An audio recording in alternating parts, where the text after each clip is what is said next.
also oddly an optimistic thing there. It's hey, buckle up, and if you enjoy the episode, give it 5 stars on Spotify and Apple, or give it a like here on YouTube, and leave a comment with what you agreed with, disagreed with, or who you'd like to see next as a guest. Matt, it feels like America is at this tipping point, and I guess I wanted to ask you, how much of the 2020s is, would you say, like a new abnormal versus maybe a return to the norm of what maybe was like a lighter abnormal of the 90s and 2010s, if that makes sense? Yeah, the 2010s were pretty tame in comparison to the 2020s. And as somebody who's always looking at history, I zoom out pretty far and I'm just like, okay, let's calm down. But yeah, it's pretty up there with chaotic times in American history for sure. I think we can compare this time to maybe the 1960s a little bit, maybe the 1850s a little bit, but the tensions are high and it's spilling over to the real world. It used to be online, so that's the most concerning thing to me. Yeah, and when you talk about those comparisons, right? Because obviously, like, people talk about, they make comparisons to Germany, but then, I mean, is it maybe more accurate to say that comparisons can be made for America and other places, but also America is somewhat of a unique thing, and we need to more largely almost make 40, comparisons nice. to previous moments in U.S. history, or I guess, yeah. What are your thoughts there? I think so. Yeah, I know it's a lot of people are talking right now about the F word. Of course, I'm talking about fascism. What were you thinking about? Anyway, yeah, or authoritarianism is probably the more appropriate word. I think the thing that we forget about the United States that kind of continues to give me optimism is no matter what your party affiliation or political leanings are in the United States, we value individualism. We value personal liberties, civil liberties, Choice. specifically, even more so than civil rights. And that's Pro-choice. why we're seeing, like, that the other F word, freedom, is something that is universally loved in the United States. Like, we all love our freedom. What does that mean? Does it mean freedom to, freedom from? It just depends on the issue. But regardless, I think that continues to give me hope, because I think the First and Second Amendments in particular, if those were under threat and it was like pretty obvious, because so far it's kind of been hazy still, but if it was really obvious, I think a lot of people would unite against that, or against those threats.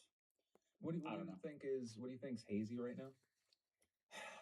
The media landscape. I mean, so many people still stuck in echo chambers. We really do have two different realities, and I could just be like, oh yeah, I'm in the reality. We're in the reality, and I think I am. But the fact is, like, a lot of us still are kind of not really in any reality other than our own. We're hearing what we want to hear. We're seeing what we want to see. And that's unique in all of history, because it's just so easy just to only interact and see what you already agree with.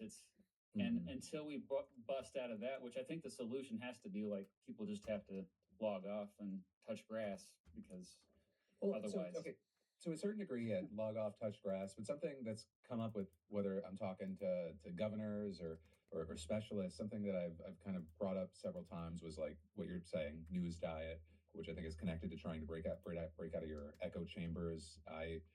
There's been a number of different reactions to me saying that, for the most part, outside of my morning briefs and my kind of going here and there, a lot of my news diet is almost all right-wing media, because I'm very interested to see what's being said outside of my personal circles, outside of maybe aspects of how people might perceive my show.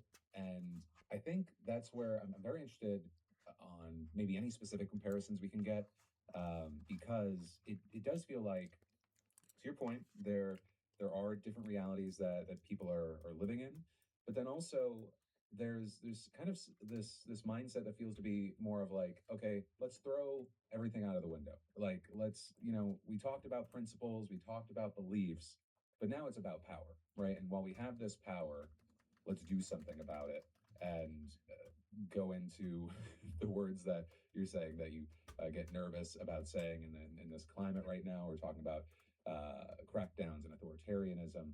And I don't know, is there is there anything uniquely in American history that closest ties to the moment we have now? In terms of power, again, 1960s, 1850s. I mean, the only other time in American history where we were this close to a civil war was 1850s, and we did go into a civil war. So yeah, but the difference in the 1850s was people consumed information either by talking to each other or reading newspapers or books, and even then, a lot of people couldn't read.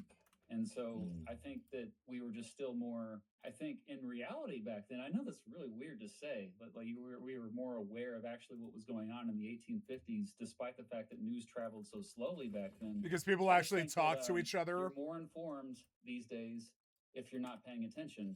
That's a pretty ridiculous statement I just said, but I think it's true. I mean, I think that's the root of a lot of the tension. Now, there's also I like paying attention to you guys, though. Like you guys are talking about the problem, and I like paying attention to you. I feel like I'm learning, and I want to keep doing it, even if it does help. Like even if it does contribute to breaking my reality or whatever. I like watching this YouTube stuff. I don't know. We could go into like where is that anger coming from to begin with? You know, why are people angry? Because the fire is inside, regardless of the media they consume. People are angry. I love Polak Panera. And so then if that's the case, yeah. Expand on that. Expand on your did you say you're more informed if you're not paying? Say that again. I think you're more informed if you're not paying attention to the news, like at all. Is it because of you're having those interactions? No, the biases poison your brain. Yeah. Yeah, absolutely. The lies from the biased tribalist I'm, people. Just interacting with people on, running errands, day-to-day stuff. It's not like people are like, oh, we're going to go to, we're going to have a civil war any moment now. It's like people are just kind of living their lives. But at the same time, something else I see at the grocery store is what I was hinting at just a moment ago is prices keep going up. Incomes are not keeping up with that. And this is not something new. This has been happening for decades. I think that the wealth inequality and the decline of social mobility has been the bigger trend that has created this anger to begin with. Like, I think we can compare our moment to also the 1890s. I'm just throwing decades at you here, 1850s, 1890s, 1960s. But yeah, 1890s is actually, if you look at what was happening then, there was like a dramatic rise of populism. And a lot of people just like, screw rich people, and maybe we just need to set fire to the entire political system. And I think that's happening right now. Oh yeah, and I think you see that represented in multiple things. The kind of the horseshoe effect of people being puzzled of why someone would vote for Trump and vote for AOC at the same time, when a lot of it is just the idea of breaking the status quo, top versus bottom. So in the 1890s then how does it play out? It plays out with the progressive era. So eventually both of the two major political parties, which at that time it was also the Democrats and Republicans, ended up agreeing more than they disagreed. They came together on many issues, to particularly antitrust, so like breaking up giant multinational corporations, consumer protection, for the first time passing laws to like protect consumers from the shady practices of corporations, and of course, worker protections, most importantly. So for the first time saying, hey, if somebody works 60, 70 hours a week, they should be getting overtime pay. Maybe kids shouldn't be working. Maybe a 6-year-old shouldn't be working. They should be in school instead. So these reforms, there was other stuff that didn't work out as well as we thought it would too, like the temperance movement turning into prohibition. Like, okay, maybe we went too far with some of this stuff. But overall, I think there were many major reforms that came out of it because a lot of people came together. A lot of farmers united with factory workers, for example. So you had city-rural solidarity happening. And I think at some point we're kind of overdue for that. I feel like right now. I think at some point, we need to join. We're going to have people in rural areas be like, "Oh, hold on a second here. These con artists kept promising certain things, and they kept blaming immigrants. And as it turns out, like my life still sucks. So maybe the people in the city were right. I should start teaming up with them. I don't know. That's something else that keeps me hopeful, I guess. Yeah. No, just we'll keep lowering the age limit for jobs, and then we'll have children. That's doing a lot of the too. jobs. Yeah. We've seen that happen. Yeah. Was it Florida? I think. I forget where. It's been a minute. I either have my memory operates 48 to 72 hours at a time, and then over vast distances. If you ask me what happened last year, I have to go through my notes. But speaking of going back years and years, you've mentioned the 1960s several times. Kind of the same question that I had for the 1890s. What did we see happening there, and what did it lead to? In terms of social progress and reforms, we saw a lot of stuff happen in a short amount of time. Mm-hmm. And so you also had a lot of kind of political violence, as we call it. Although I think technically all violence, you could argue, is political, but I digress. In the 60s, you had radicalism. You had groups that not only they wanted radical reforms, but you had reactionaries to that. And so you saw, sure, you had Martin Luther King Jr. and Malcolm X and the Civil Rights Movement. But in response to that, you had the rise of George Wallace, who actually did pretty well when he ran for president in 1968. You had race riots. You had a lot of discontent with African Americans, but at the same time, you had great leaps forward. Sorry for that phrase, because that's also what was happening in China at the time. But yeah, you had great progress with the Civil Rights Act, the Voting Rights Act, the additional public housing for those, like the Great Society programs of Lyndon Johnson. So a lot of stuff happening in a short amount of time. Ending the poll tax. It's weird too when you think about the fact that when we talk about reforms, a lot of times people think about laws, but also amendments to the Constitution. Most of the amendments to the Constitution since the beginning of our country, they happen in very short windows. Yeah, we had 3 that boom, boom, boom, 1860s, right? Because there was a rare opportunity there. Same thing with progressive era. Boom, boom, boom. You had a few, and then 1960s. Boom, boom, boom. Since then, we've had 1 in 1992, and that was to say, oh, members of Congress can't raise pay on themselves while they're in office, which is, how could you disagree with that? So we haven't had any real amendments since we lowered the voting age to 18 when Nixon was president in the early 70s. Isn't that crazy? That's how long it's been. We've had a significant amendment to the Constitution. Yeah, I'm going to throw a random aside here, just because I saw it. What was it in the UK recently? What are your thoughts on lowering the voting age to 16? I actually think it's a good idea. Me too. Think as a teacher of for 12 years, I taught middle schoolers and high schoolers, interacting a lot with young folks, realizing, oh, many of them are actually way smarter than older people. Plus, many of them have jobs. They're paying taxes. They're paying income taxes. Yeah, if you're old enough to work, you should be able to vote.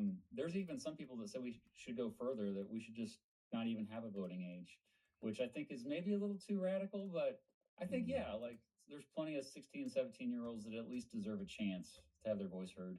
Yeah, I mean, we brought this on the show a while back, and something I saw, and an argument that kept getting made, that I was like, okay, I like that. I get a little nervous about work requirements or anything, but if you're talking about opening things up to 16 and 17-year-olds, to your point, that are working and are part of the society that you expect them to be a part of for the rest of their life, yeah, open it up. I think that the arguments I saw there, it kind of made me agree, even though I think if you polled the entire country, I think it's an unpopular idea right now.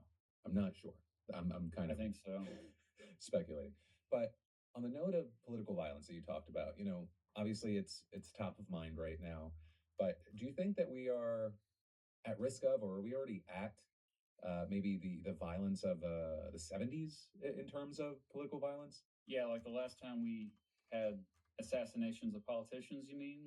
Yeah. George Wallace was one of them, actually.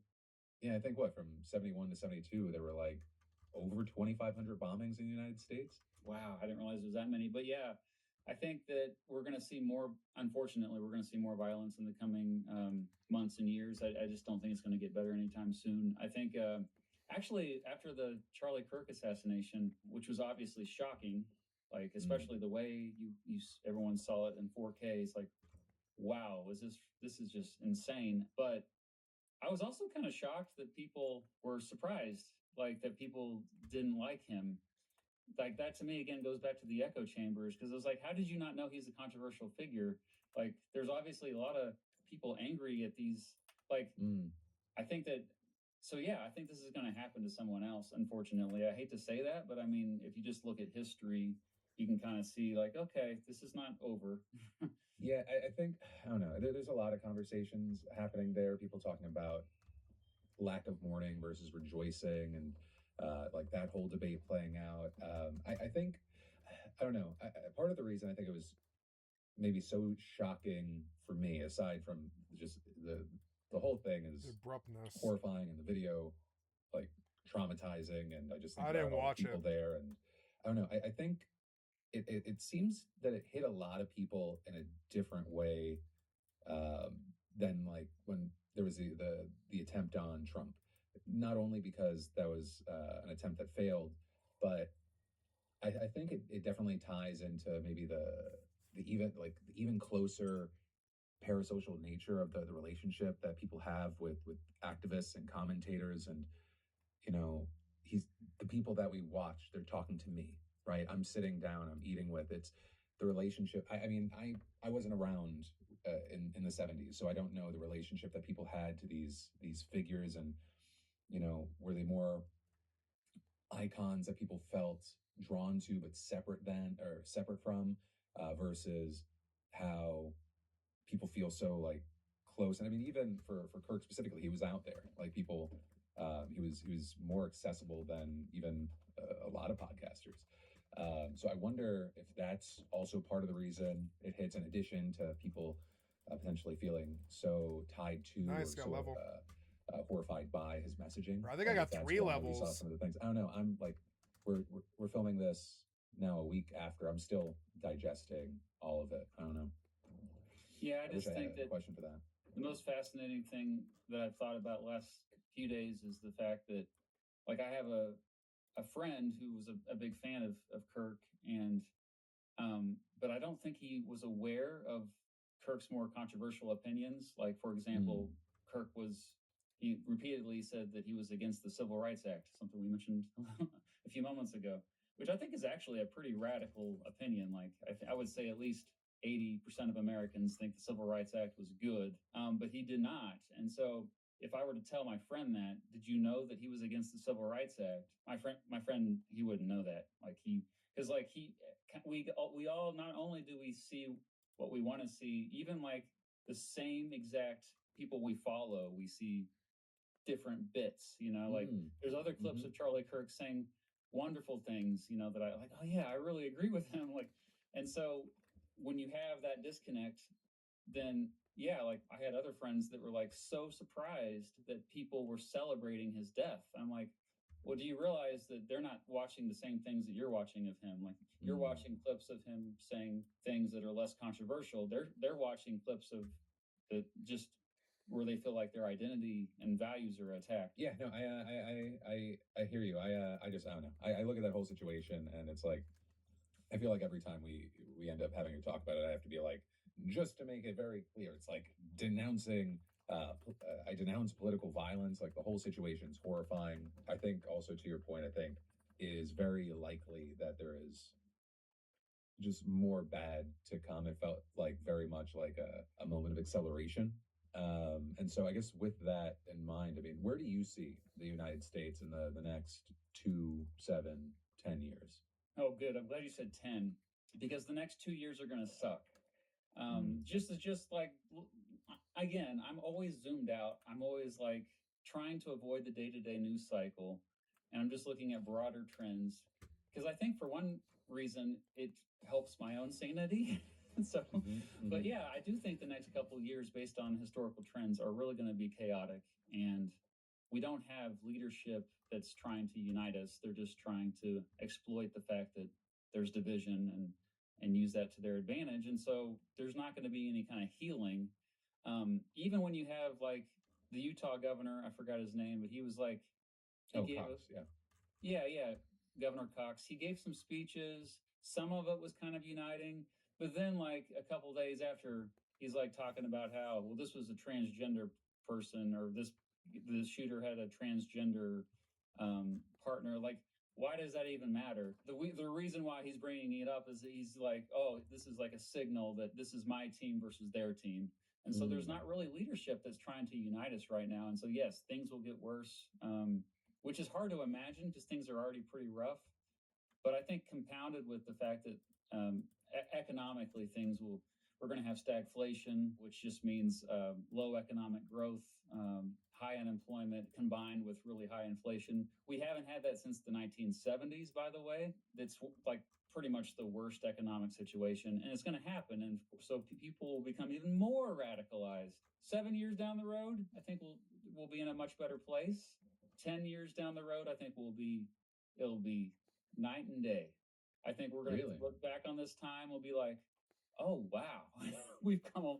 I just think that a lot of things can actually happen that for the better in a short amount of time. And that's, again, I brought up the 60s as a time of, sure, it was chaotic, but there was also a lot of really important, impactful reforms made during that time. Same thing with the 1890s, early 1900s. Even you can say the 1930s, where we had the Great Depression. You had some chaos, but you had some good programs come out of with the New Deal that are still with us today. So it sounds like you're of the thinking this is more of a pendulum swaying rather than more steps down a long road. I guess with that in mind, when it comes to U.S. history specifically, is there a generalized period of a pendulum swing? Like, are there these as far as like it goes one way before it comes back another? I just think the pendulum has been one direction for a long time. I'm referring to the current neoliberal direction we've been in economically since the Jimmy Carter was president. So since the late 1970s, when we had stagflation, and so inflation was the biggest fear back then. And so they're like, okay, just free markets, everything. And of course, Ronald Reagan with the Reagan Revolution kind of took it up a notch. There was deregulation. There was a rollback of all these laws that held business back. I just think that the pendulum is finally going to swing back to more consumer protection, more worker protection, and more regulations of corporations. Probably higher taxes on wealthy folks as well. It's inevitable at this point. I don't think there's any, because also you look at some of the Republicans who talk about these things. Even the vice president, J.D. Vance, is open to some of these restrictions on markets, that's a big shift from, say, 20 years ago when you're looking at the Republican Party.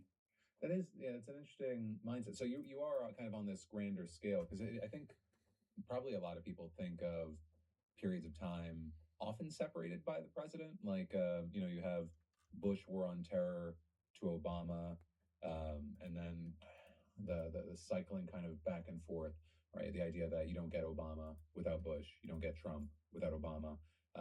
But you see that as kind of just kind of on a smaller scale rather than the bigger shifts. Is that accurate? Yeah, I think so. I mean, not always, but right. And also I probably should make the distinction. We're talking about economic issues versus social issues. I think the 2010s were actually, we moved to the left quite a bit on social issues. This is when you had the legalization of same-sex marriage, the Supreme Court decision in 2014, I think, 2013. And then you also had like just more awareness of things like transgenderism and just more people being open to these social issues, like changing their mind on. And now there's a reactionary movement when it comes to social issues, but people are forgetting that when it comes to economic issues, actually there's more common ground than people realize. So where is or is there an off ramp from where we are right now? Catastrophe. I think that when people suffer, they're going to be willing to finally hear other perspectives. And I think that the perspectives that have been ignored for a long time is a lot of the stuff that Bernie Sanders was saying. And of course, the Democratic Party shut him out, which was one of their biggest mistakes. Now they're finally starting to understand, like, oh, maybe we should have actually listened to Bernie. But yeah, like it doesn't mean he has all the solutions, but I think a lot of what he talked about, as far as economic populism, will become attractive to people that lean to the right currently, and especially if they're suffering. You know, it's like a con artist only is able to con if people don't realize that they're being screwed. And at some point, it's inevitable they'll realize, oh, we are being screwed, and he promised solutions, and those solutions haven't happened for many years now. So they will lose faith. It might take a while still, but I think it's inevitable. Yeah, I'm torn on it, right? Because I something that I say constantly is, and it connects to your point that I don't think people can really drastically change without experiencing pain and often self-inflicted pain. I don't right. It's just whether it's a personal health choice or knowing how your vote or what you were believing is going to affect you moving down the road. But I don't know. Then it also comes down to how effectively, whether it's a con artist or whoever, can do what politicians do best, and that is figuring out who to blame. Right? Can the pain that you're inflicting on your own people be cast as somehow being done by the other, right? Is there a certain point where he deports so many people and he accomplishes so many things and things are still not getting better or in fact maybe becoming worse, whether it be economically or healthcare wise, where people go, well, actually it is okay, no, it is this guy, this guy and what he's doing, this is the reason for it, rather than, well, actually, it's because this other thing, and you continue down this road. But you think that there is an offer ramp. There is a point, at least. I mean, if it gets to a point where like 55, 60% of the people can kind of see the light. Yeah, it's never going to be like a overwhelming majority, but I think you said 60%. I think is the key, like percentage, because you're always going to have people that look for easy solutions and just scapegoat. We had an entire political party that came in the 1840s in reaction to some of the reform movements happening in the 1840s, which is also when we saw a huge spike in immigration. We saw a lot of people for the first time moving to the United States from Ireland and from Italy. Oh my gosh, can you imagine Italian and Irish immigrants? Anyway, and so there was this reactionary movement, very similar to today, where, there was a whole political party.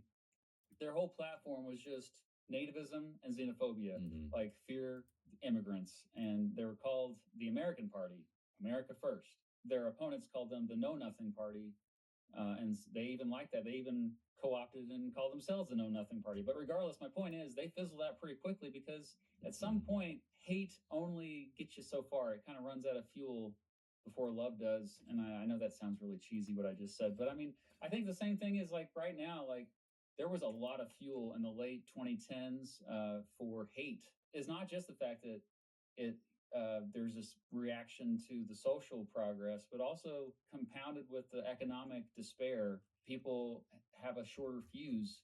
They're just like more willing to like blame and just like simple explanation versus what's usually the case.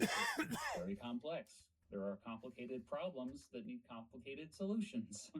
Yeah, but the I know I'm just going back to using kind of the word off ramp, but with that, I mean, it's not as simple as the absence of Trump, right? It feels like Vance is really trying to grab onto like the mantle of MAGA. I'm sure as we get closer to the midterms, he's going to be all over the country, and he's been kind of really hitting the moment right now very, very hard. So I mean, is it too overblown, the focus on Trump specifically? Obviously, he's the president of the United States. He's the leader of the country, the leader of MAGA right now. But do you think Vance or someone else they fill in that gap that he's potentially going to leave? I think they only fill in the gap if they're able to fill it in with a lot of other more specific policies, because like it's a cult. Like when the cult leader dies, the cult splinters inevitably. And so what's going to happen is, sure, most of them probably will go with JD Vance, but not all of them. No, there's going to be a lot of them that will not. I think Vance has positioned himself really well because, especially this year, like he just blindly supports Trump on everything, even if it's ridiculous.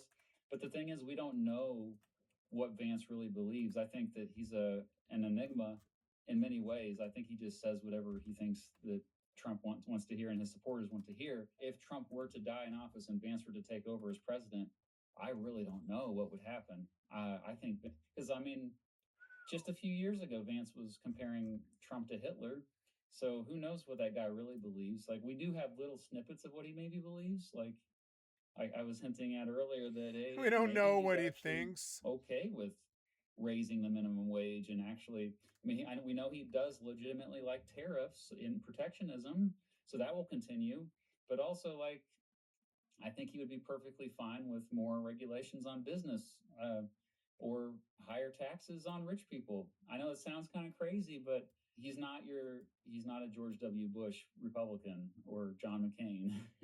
Yeah, I don't know. I'm obviously like I'm so focused on the now, but yeah, every now and then I try and look forward and think of like, okay, well, what does the next thing look like? Because there are different versions of it, right? There is just Trump isn't president, but he's still around and still has a general stranglehold on the party and like is controlling things in his absence if he passed away during or after his presidency. Yeah, do people rush? Because it does feel like there is a big difference in Trump 1.0 and Trump 2.0 in that I mean, maybe I'm misremembering the timeline, but I feel like there were so many people out of the White House already. Like it was just constant in and out. Whereas, uh, and who knows if this will even age well in a week or two, but it's like Patel's not out right now.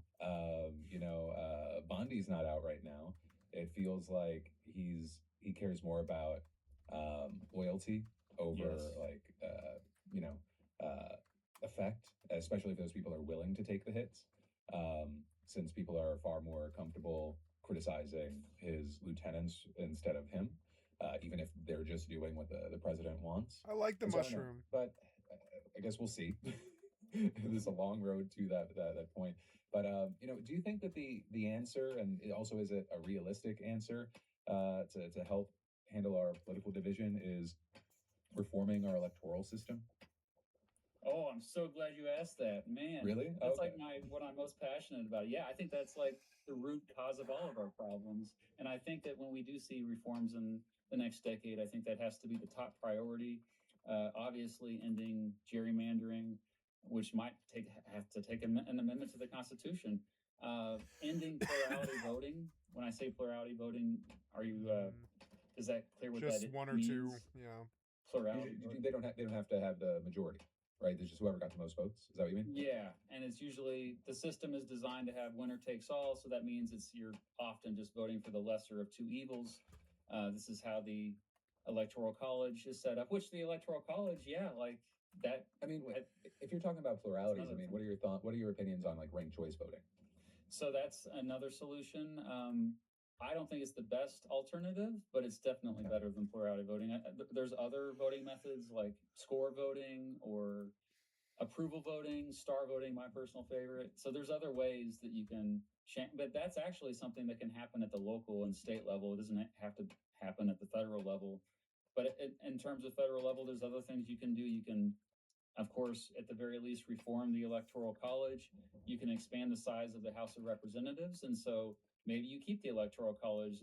But we've had 435 members of the House of Representatives since 1929, nearly 100 years. And so if you just were to simply expand the size of the House, then perhaps the electoral college would be less controversial. So stuff like that, I think that's the root of all of the problems because we have a disconnect. We have both the president and Congress, they have ideas, they do, but they're very unpopular. And the popular ideas, the stuff that we want government to do. So, for example, I would say 80, 85%, maybe even one poll I saw 90% of Americans think that there should be universal background checks before you own a gun. That's something that's not even brought up at committees in Congress right now. And because there's no incentive for them to do that, like why would they bother? They don't have to work. So the fact that I know a lot of people bring up campaign finance, like, oh, that politicians only respond to their donors. Sure, that's an issue. We could overturn Citizens United, that decision. But I think the bigger root cause is our voting methods. I firmly believe that. Well, yeah, it feels like especially with hardcore gerrymandering districts based off of like, okay, it's definitely going to be red, it's definitely going to be blue. It's really just going to come down to the primary. That like it really does supercharge the ability for more extreme members of Congress to be put into place. But if you're talking about expanding the House, then I have to ask, are you one of the people that are of the mindset of we should eliminate the Senate? I think I'm willing to compromise. Actually, I would say, hey, if we can somehow have more democracy, then maybe we should repeal the 17th Amendment, which is the one that says there should be direct election of senators. So yeah, maybe senators should be appointed if we want to have more democracy in other areas. I don't care at this point. Like, I just think we need some kind of reform with representation and voting, which are interconnected. When I bring them up, they're related. The Senate, yeah. I mean, if I could have like my way, obviously the Senate. I mean, have a unicameral legislature like the state of Nebraska does. Nebraska only has one house that makes laws in that state, so they don't. Yeah, getting rid of the Senate, I'm open to that too. I'm also open to like maybe you just add a senator to each state. I don't know. The thing is, though, Wyoming, 3 senators. Does Wyoming really need 3 senators? It is. Sorry, Wyoming. No. Whenever I look at when I'm like, okay, Rhode Island and California have the same representation. Oh, it's wild, especially once you start going down the rabbit hole and people are like, well, you got to talk about states' rights, and then a lot of those same people are like, if the federal government's willing to crack down on states that have policies that they don't agree with, they're like, yeah, I love federalism. All of a sudden, it's like, what? Yeah. Stay consistent. Okay, while we're talking about expanding or I love this game. I can't stop playing closing shop. What about the Supreme Court? Do you think that should be expanded as well? Should there be term limits? And then I'll even expand to term limits in general regarding elected politicians. In order to have term limits, you do need to amend the Constitution, unfortunately, so that would be very difficult. But yeah, I think this is something that's a bipartisan, nonpartisan issue. Most Americans agree there should be term limits for members of Congress. We shouldn't have career politicians. There's people in Congress right now who have been in Congress our entire lives. Oh my God. That's insane to me. So that's yeah, insane. For Congress, for the Supreme Court, I think it should be longer. Personally, I think at least 20 years is reasonable because you don't want it to become a purely political position. I think justices should not be they should be immune from politics. At the same time, I've kind of become more radical in my views about the size of the Supreme Court. Yeah. A lot of people don't realize that the Supreme Court 8 is not enough. Is it 7? I forget. There has to be just 9 of them. Or 9. There's no set number that.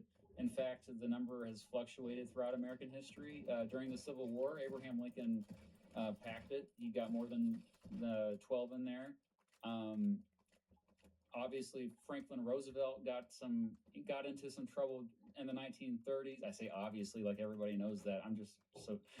But Franklin Roosevelt he wanted to pack the court. His critics said that, which all he said was he's just like, hey, if somebody in the Supreme Court refuses to retire, then I can nominate somebody else after a certain length of time. And the more I think about it, like, it's kind of reasonable, dude. I mean, like, maybe the Supreme Court, we have 340 million people in this country, and we still have the same number of Supreme Court justices. I think that it's time to I like that one. Expand the size of the court, and all that has to happen is Congress just has to pass a law. That's all. There doesn't need to be an amendment to the Constitution. Yeah, How right. dare you say it's that's all? Yeah. All Congress has to do is do something that at least half are going to see as a threat to their political future. Yeah. See, and that's like the bigger problem is the partisanship, which polarization comes. A big reason why is because of plurality voting, because we're just like, well, I hate them all, but I hate that group a little bit less than that group. So I'm going to vote for the lesser of the two evils, and we just have to get rid of that mentality. Like it makes us more tribal.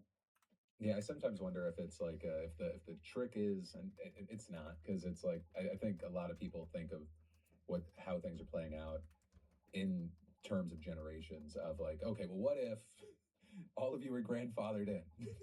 You guys are fine, especially with like things like age limits. But then I'm like, no, I'm still giving them. I feel like I'm giving them too much credit.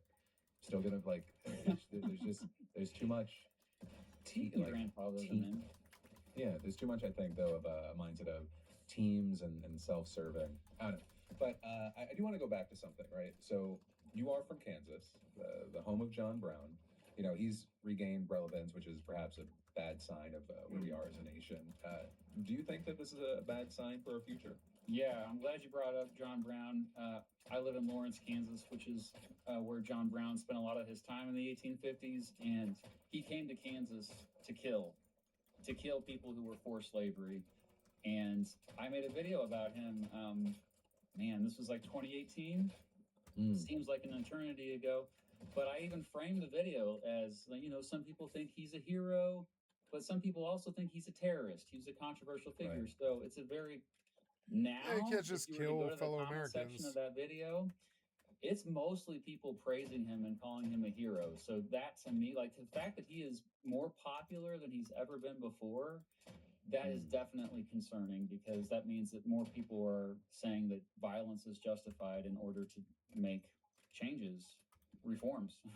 Yeah, I mean, there's been a lot of conversation about like who has that mindset versus like do they more identify as more liberal versus more conservative, and then also people then comparing that to the actual violent crimes that have taken place. You know, is that left? Is that right?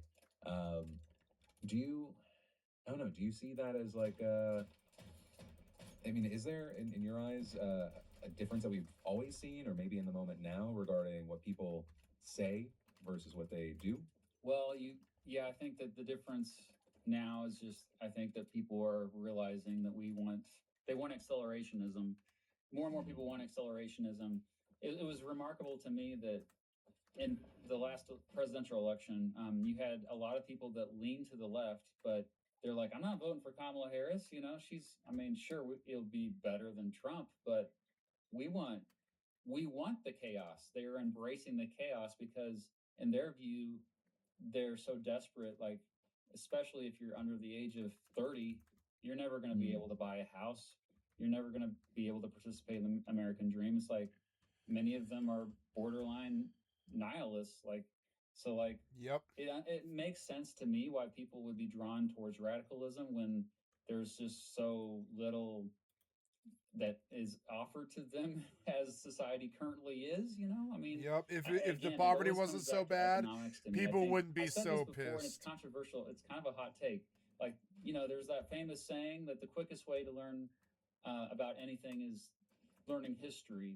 That's why I like history. It's like, oh yeah, you can learn about all kinds of things. Well, I also say the quickest way to learn history is to learn economics. Because I think at the root cause of this is like, that's what you need to pay attention to in terms of what's going to happen. I think that we can explain a lot of it by just scarcity, the fact that people don't have enough. And maybe it's not the best word for it, but I mean, do you think economics and economic situations are the biggest factor in potential radicalization? Absolutely. Yeah. And actually, I predicted. Okay, so there was this study that happened.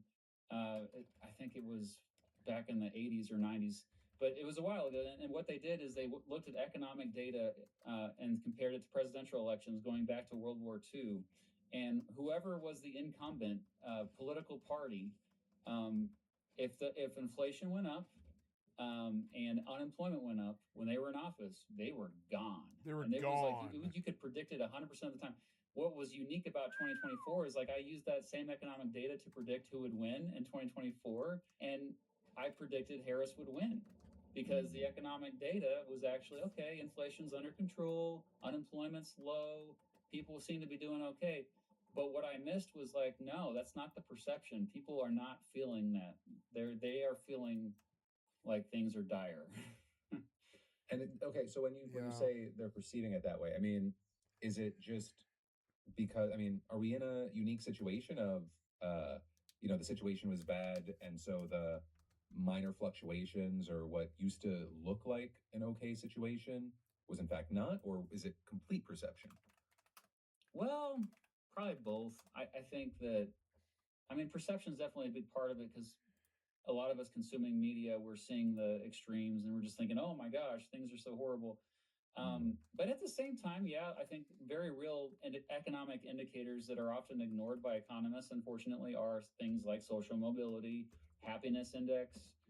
There's too much emphasis on GDP, like, and the stock market. I mean, come on.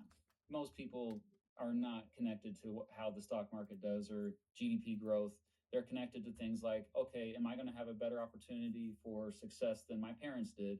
Or am I freaking happy or not? Which a lot of people are not happy right now, especially in the United States.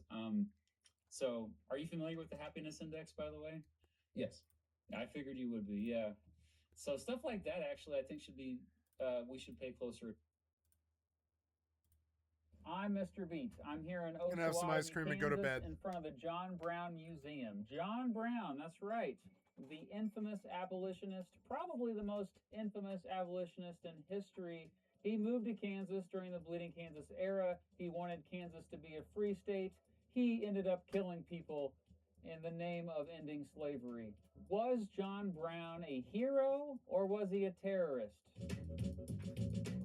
But first, let's go back to the beginning. John Brown was born in Torrington, Connecticut on May 9th, 1800. His parents, Owen and Ruth Brown. He was the fourth one born of their 8 kids. No, he didn't look like that when he was a baby. No one knows what he looked like when he was a baby, silly. Brown's family moved around a lot when he was a kid, but he spent most of his youth in Ohio. He had a very religious upbringing. Owen and Ruth also raised John to absolutely hate slavery. At 16 years old, he left his family and went to Plainfield, Massachusetts, where he studied to become a Congregationalist minister. Ultimately, though, Brown went into the same business as his dad. He raised cattle and worked as a tanner, making leather from animal skins. At one point, he was also a surveyor, checking out the land and stuff. In 1820, he married Dianthe Lusk. The couple eventually had 7 children together and ended up settling in New Richmond, Pennsylvania. This is what's left of the tannery John Brown ran while living there. Between 1825 and 1835, the tannery was an important stop on the Underground Railroad. No, it wasn't an actual railroad, you silly goose. The Underground Railroad was just what they called the secret network of routes and safe houses used to aid runaway slaves. It's estimated that Brown helped more than 2,500 slaves at that tannery. The 1830s didn't begin so well for Brown. In 1831, his 4-year-old son Frederick died. Brown himself got really sick and his businesses struggled, causing him to get in big debt. The next year, Dianthe died while giving birth to an unnamed son who also died shortly afterward. Clearly, this was a low point in Brown's life, but he soon met someone new, Mary Ann Day. She was 16, he was 32. They married on June 14th, 1833. Eventually, they had 13 more kids together, although only 6 of them made it to adulthood. In 1836, the Browns moved to what is now Kent, Ohio. The next year, after a pro-slavery mob murdered the influential abolitionist Elijah Parrish Lovejoy, Brown stood up in the back of a church and said, quote, "Here before God, in the presence of these witnesses, from this time, I consecrate my life to the destruction of slavery." Goddamn right. Meanwhile, in Ohio, he had attempted again to operate a tannery, but struggled to make money from it. By 1839, he was again heavily in debt and ended up losing his farm and getting arrested when he refused to give it up to its new owner. A federal court declared him bankrupt on September 28, 1842. The next year, 4 of his kids died of dysentery. Around this time, Brown had had taken an interest in sheep and wool. He partnered with a dude named Simon Perkins and became a shepherd, but he never made much money from wool either. In 1846, he returned to New England, convincing Perkins to come with him and moving the family to Springfield, Massachusetts, where the whole abolitionist movement was starting to take off. Brown's experiences in Springfield had a profound effect on him. It was there he got to see lectures by two African-American abolitionists who had escaped slavery earlier in life, Frederick Douglass and Sojourner Truth. He also got to see the famous abolitionist William Lloyd Garrison. By 1850, the wool business had struggled again, and Brown had become more radicalized than ever. In other words, now increasingly, Brown talked about violence as the only solution to end slavery. Brown told folks that God had personally selected him to lead a major slave rebellion. In response to the Fugitive Slave Law passed that year as part of the Compromise of 1850, he created a militant group to protect runaway slaves. By this time, he and his family lived in North Elba, New York, where a rich abolitionist named Gerrit Smith actually gave away free land to African Americans at a farming colony called Timbuktu. Brown wanted to assist blacks trying to establish new communities in the area, and Smith gave him some land to farm while he did so. Brown was happy there, but his attention shifted back west after the passage of a horrible law known as the Kansas-Nebraska Act. The law created the territories of Kansas and Nebraska and established popular sovereignty in both territories, allowing the settlers who lived in both to decide whether or not to have slavery there. Well, 5 of John Brown's sons, John Brown Jr., Jason, Owen, Frederick II, and Salmon, all decided to get up and move to Kansas Territory to help it become a free state, not a slave state. They ended up near the town of Osawatomie. Shortly after his sons arrived in Kansas, it became known as, quote, Bloody Kansas, or, quote, Bleeding Kansas, due to the violence there between anti-slavery folks and pro-slavery folks trying to establish power there. See, this is how bad the right wing gets. You should most definitely check out my video, Why Kansas Hates Missouri. It was crazy, man. Anyway, it was this violence that caused John Brown himself to move out to Kansas. The reason he ultimately came here was that his son, John Brown Jr., wrote him a letter that stated, Father, we need guns more than anything else, because they had come out here with a rifle, with a pistol, and a shotgun, and that's all the 5 brothers had between them. I mean, he was a father worried about the safety of his sons, after all. He got there in the fall of 1855, along with his son Oliver and son-in-law Henry Thompson. They all helped to make Kansas a free state. Kansas! Brown, out of concern for his family, he came Go out free here Kansas! And literally stopped at 4 or 5 abolitionist towns and gathered up enough weapons to fill up a wagon. Like I said earlier, I'm in front of the John Brown Museum, and inside that museum is the Adair cabin. Brown and his sons spent much time here. It was the home of Florella Adair, Brown's half-sister, and her husband, the Reverend Samuel Adair. They let John Brown and his sons stay there sometimes. And they could come and go from here because it was very close to Osawatomie, which was an abolitionist stronghold. The original location of that cabin was about a mile from this location. They moved it here, built a museum around it, and today you can still see how it really looked. Later, Brown added on an addition as a place where runaway slaves could stay. But yeah, this cabin became a headquarters of sorts for Brown and his sons. Keep in mind that at the time John Brown moved to Kansas, he was a nobody. He wasn't famous. Nobody knew who he was until he started killing people. Killing people? Yep, that started in 1856. And May 21st of that year, a group of pro-slavery forces destroyed and looted much of Lawrence, one of the leading anti-slavery towns in Kansas. When Brown found out about this, he was angry.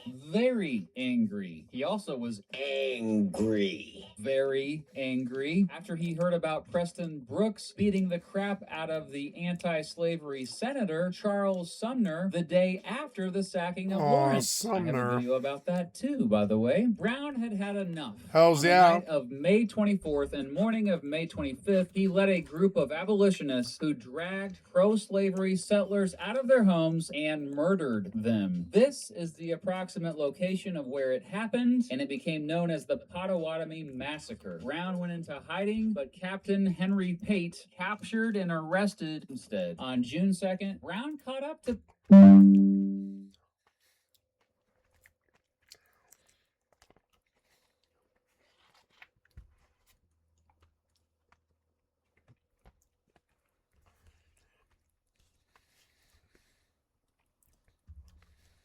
Wow.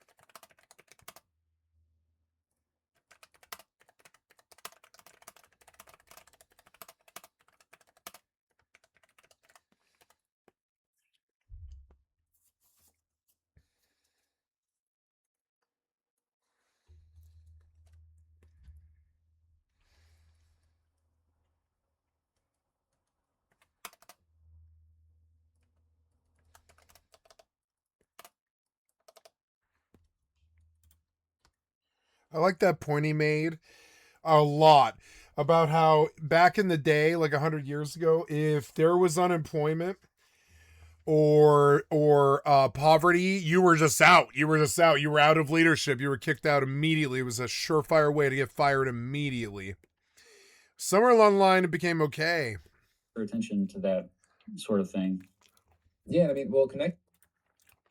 Pate and a group of Missourians he was leading near what today is Baldwin City. After some fighting, Brown and his forces captured 22 of Pate's men and held them for ransom. Brown agreed to release them after Pate released his sons. This became known as the Battle of Blackjack. After this, Brown and his sons went back into hiding, but continuing to lead guerrilla attacks throughout northeastern Kansas. On August 30th, General John William Reed and between 250 and 400 pro-slavery forces attacked Osawatomie. Despite being outnumbered more than 7-1, Brown and his small group put up a good fight trying to defend the town. However, they killed Brown's son Frederick II and ultimately took the town over, looting and burning it to the ground. Still, Brown emerged as an abolitionist hero after that battle. The violence calmed down quite a bit in the fall, and Brown and 3 of his sons returned back east to try to raise money for the abolitionist cause. For the next 2 years, he not only raised money, but gathered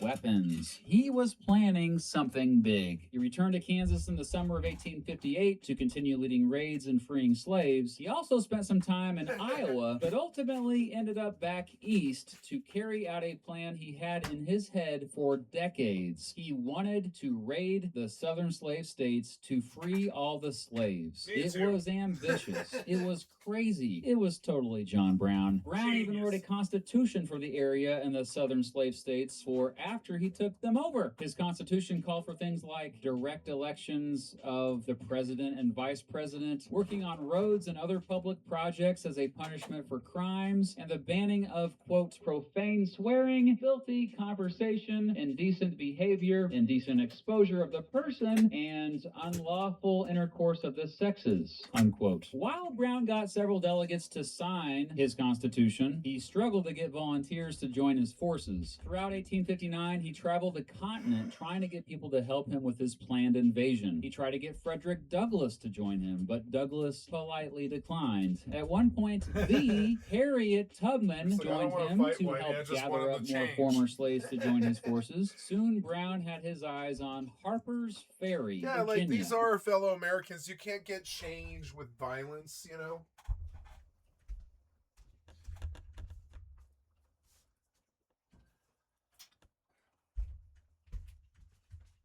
And while I think Frederick probably loved being asked, and he probably hated saying no, you can't win by hurting your fellow Americans. That's not going to be how this works. It won't work. It won't work. It'll just tear us apart. That's all. It'll only hurt us. That's it.